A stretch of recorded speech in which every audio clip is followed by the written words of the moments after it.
Bonjour, bonsoir à tous, c'est Prism et on se retrouve pour une nouvelle vidéo tutoriel sur Captain Tsubasa Rise of New Champions.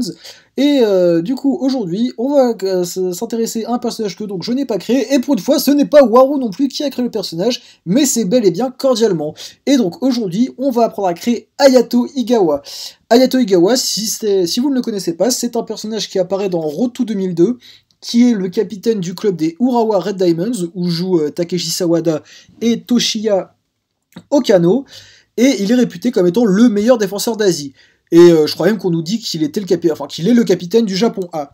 Du coup, le Hayato que vous allez voir, c'est celui que vous pouvez voir en action dans la J-League de Cordialement. Donc, filez vous abonner. De toute façon, il y a toujours le lien en description. Je vous mets toujours le lien vers la chaîne de Cordialement en description. Allez, on va regarder ce qu'il nous a préparé. Du coup, pour le nom, donc Cordialement, il nous a mis H.Igawa.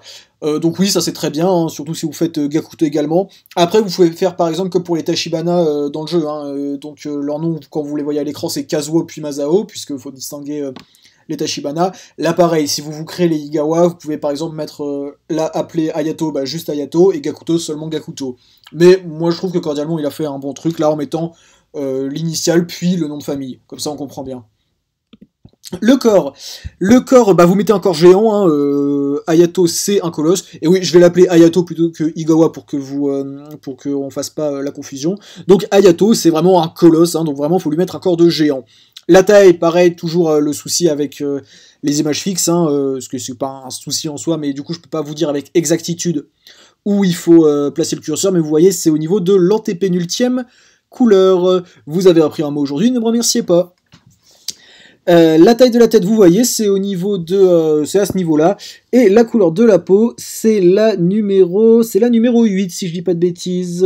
Non, je ne dis pas de bêtises. Et le style de manche, vous mettez normal, vu qu'on n'a jamais vu Hayato avec d'autres styles de manche. Éventuellement, vous pourriez mettre manche style Jito si vous voulez absolument changer. Le visage, et comme ça vous pouvez voir plus en détail. Cordialement, il nous a vraiment fait un Hayato parfait, hein, vraiment du mieux possible, c'est vraiment top. Du coup, le visage, c'est le numéro 49. Pour la taille de la bouche, vous allez 2 crans vers la droite en partant du milieu. Pour la commissure des lèvres, vous allez 1 cran vers la gauche en partant du milieu. Et la position de la bouche, c'est tout à droite. Les cheveux, ce sont les numéros 16 et la couleur, c'est la numéro 4. Pour les yeux, ce sont les 21. Pour la taille et la position, c'est 2 crans vers la gauche depuis le milieu. Et l'espacement, c'est 1 cran vers la gauche depuis le milieu. Les iris, vous allez tout à gauche et c'est la couleur juste à côté du noir de base. Les sourcils, ce sont les 81 et la couleur, c'est la numéro 6. Et le nez, c'est le 13. Et pour la position, vous allez tout à droite. Et pour la taille du nez, vous allez un cran vers la droite en partant de tout à gauche. Allez, maintenant qu'on a vu comment faire Hayato Iigawa physiquement, on va s'intéresser aux stats techniques et compétences. Alors voici les stats, donc 83 en attaque, 87 en défense, 99 en puissance, 84 en vitesse et 83 en technique. Alors, Cordialement lui-même me l'a dit, clairement si vous vouliez vous faire un Hayato 100% fidèle, faut pas lui mettre autant en puissance, hein. Certes c'est un joueur imposant physiquement, mais il ne se résume pas uniquement à ça. En vrai, là, si vous deviez vous faire un Hayato, l'attaque, la vitesse et la technique, vous restez dans ces eaux-là, puisque c'est très bien. Après, faudrait rééquilibrer un peu défense et puissance comparé à ce qu'a fait Cordialement. Ça veut dire, il a fait un très bon boulot, hein, mais genre, pour la défense, il faut quand même vraiment partir sur du 90 minimum. Et pour la puissance, je pense que 95-96, c'est vraiment grand maximum. Mais bref, sinon, vous voyez à peu près la répartition qu'il faut faire. Allez, maintenant, on va regarder les techniques. Du coup, les techniques qu'a fait Cordialement. Pour le tir, il a mis le tir mégaton. Bon bah... On n'a jamais vu Hayato tirer, hein, donc le tir mégaton, c'est un tir passe-partout, c'est un tir bourrin, c'est très bien. Hein, si vous avez le tir mégaton, c'est très bien. Si vous avez le coup de feu, le tir coup de feu ou le tir profondeur, ça peut passer aussi, mais le mégaton, c'est ce qu'il y a de mieux. Pour les tirs aériens, bah mettez-lui une tête. Hein, on n'a jamais vu Hayato faire de bicyclette ou de tir alambiqué de ce style-là, donc une tête c'est très bien. Si possible la tête puissante, puisque tête plongeante, moi je vois mal Hayato faire une tête plongeante vu son physique. Pour les dribbles, bah oui, vous lui mettez des dribbles de bourrin, hein. Le dribble mégaton, pareil, c'est très bien, c'est un dribble passe-partout. Lui mettez pas le dribble camion ben ou le dribble en ligne droite, ça colle vraiment pas bien. C'est vraiment, mettez-lui soit le dribble puissant, soit le dribble mégaton, soit le dribble profondeur, même si encore une fois, le mégaton, c'est ce qu'il y a de mieux. Pour la passe longue, cordialement, il a mis la passe du tir, c'est une passe de bourrin. Si vous avez la passe à pleine puissance, c'est tout aussi bien. L'important, c'est vraiment de lui mettre soit la passe de contrôle de base, pardon, pas de basse, soit une passe de bourrin, style passe du tigre, ou passe à pleine puissance. Vous lui mettez surtout pas des tirs des passes, pardon, à effet, style passe courbe, passe feuille morte, surtout pas. Tir combo, vous mettez rien. Duo en noir, oui, bah, quand généralement il a mis le duo en noir avec Sawada, c'est sympa. Bon, évidemment, dans le manga, on le voit jamais faire de 1-2 avec Takeshi, mais logiquement, s'ils jouent dans le même club, voilà, ça ajoute un petit plus sympa. Donc, si vous pouvez débloquer le 1-2 avec Sawada, mettez-lui. Pour les tacles, alors cordialement, il a mis 2 fois la défense en puissance. Pour le tacle 1, c'est très bien. Moi, pour le tacle 2, je vous conseille quand même un tacle glissé, genre tacle forcé ou autre, un tacle glissé qui fait bien mal. Ou le tacle de la lance, c'est très bien aussi. Puisque, bah, Hayato, il y a un moment, il fait un tacle glissé dans le manga. Donc, ça peut être très bien.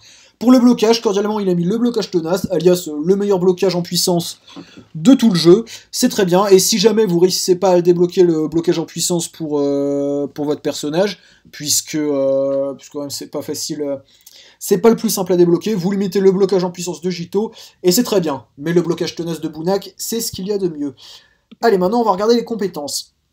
Alors déjà, le souci, c'est que pour faire un Hayato Igawa, c'est qu'on connaît pas forcément grand-chose de lui. On a beaucoup plus vu Gakuto, son petit frère, en action.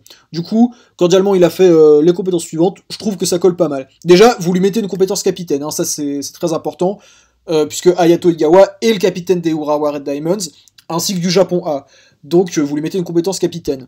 Cordialement, il lui a mis défense brutale, comme ça va vraiment bien renforcer votre défense. Après, si vous aimez pas défense brutale, vous pouvez par exemple mettre jeu à pleine puissance. De toute façon, globalement, jeu à pleine puissance de Tsubasa, ça colle à tout le monde, donc et c'est l'une des meilleures compétences du jeu. Donc si vous n'êtes pas inspiré pour des compétences capitaines, ou si vous en avez pas débloqué beaucoup, vous pouvez toujours partir sur jeu à pleine puissance. Mais défense brutale, c'est ce qui me semble le mieux pour Igawa. Ensuite, maîtrise de la défense et guerrier puissant. Alors bah oui, c'est très bien, ça va booster les stats de... ça va booster les stats de Hayato. Après, si par exemple vous réussissez à débloquer style défensif, hein, il y a plusieurs persos qui donnent ça, il y a Bunak, il y a Nakanishi, ça va diminuer votre attaque, mais ça va booster 2 stats en plus. Et je crois que c'est vitesse et défense, donc c'est possible aussi de remplacer maîtrise de la défense par style défensif. Ça dépend le personnage que vous voulez faire. Ensuite, en compétence numéro 3, tacleur d'acier. Oui, ça c'est très bien, c'est pour prolonger la diminution... non, pardon, c'est pour augmenter les dégâts d'énergie infligés aux adversaires. Ah oui, ça c'est très bien, histoire de vraiment bien laisser vos adversaires sur le carreau après votre tag, puisque Hayato c'est vraiment un monstre absolu en J-League et même en équipe A. Donc vraiment, tacleur d'acier, c'est très bien. Ensuite, cordialement, il a mis le lien avec Sawada. Je ne sais plus du tout ce que booste Sawada avec son lien. Après, voilà, clairement, ça, si vous voulez jouer votre Hayato au Urawa Red Diamonds, donc évidemment, il vous faudra Takeshi, donc le lien avec Sawada, c'est très bien. Si jamais vous le jouez dans une équipe du Japon, bah, mine de rien, vous allez sans doute pas souvent utiliser Takeshi, donc éventuellement, vous remplacez le lien avec Sawada avec autre chose, genre, par exemple, une autre compétence qui va être booster une stat, c'est très bien. Ensuite, la compétence numéro 5, artisan de la défense. Alors ça, c'est une compétence, je vous avoue que je ne me rappelle plus exactement de l'effet, il me semble que ça augmente les dégâts d'énergie infligés aux adversaires qui ont des stats d'attaque inférieures à votre stat de défense. Donc c'est pour ça qu'il faudra qu'Hayato il ait une stat de défense très élevée pour que cette compétence soit intéressante. Et enfin, la dernière compétence, destructeur. Donc ça, évidemment, hein, merci la team de traduction du jeu, il y a plusieurs compétences qui s'appellent destructeur. Évidemment, la compétence destructeur qui nous intéresse pour Hayato, ça va pas être celle de Cruyford. Donc le destructeur de Cruyford, ça va ça va diminuer les stats du gardien adverse, donc aucun intérêt pour un défenseur. Non, là, le destructeur que vous allez prendre, ça va être le destructeur qui est donné par plusieurs personnages. Je crois que Jito la donne. C'est la compétence qui va vous permettre d'augmenter, de prolonger la diminution des statistiques adverses après un tacle. Donc voilà, globalement, pour faire un Hayato, il vous faut des grosses compétences de défenseur.